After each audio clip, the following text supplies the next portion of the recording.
তোমাকে, তোমার পুরো পরিবারকে আমার পরিবারের তরফ থেকে ইংরেজি নতুন বছরের অনেক অনেক অনেক শুভেচ্ছা, অভিনন্দন, ভালোবাসা। 2024-এ দাঁড়িয়ে আমরা একটা প্রতিজ্ঞা করব।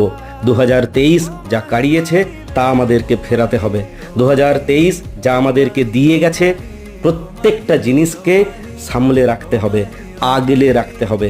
2024-এও আমাদের সঙ্গে অনেক মানুষ এসে মিশবে, কিন্তু বেলার শেষে আমাকে আমার সঙ্গে থাকতে হবে। কোনো কিছুর বিনিময়ে আমি নিজেকে ঠকাবো না, আমি নিজের সঙ্গে প্রতারণা করব না, আমি নিজের সঙ্গে ছলনা করব না, নিজের জন্য মায়াজাল তৈরি করে নিজেকে সেই মায়াজালে বন্দি করব না। আমি নিজের অনুভূতিগুলোকে সামলে রেখে নিজের হাতটাকে শক্ত করে ধরে সামনের দিকে এগিয়ে চলবো। আর এই কথাটা বারবার বলবো, আমি আমার সঙ্গে আছি।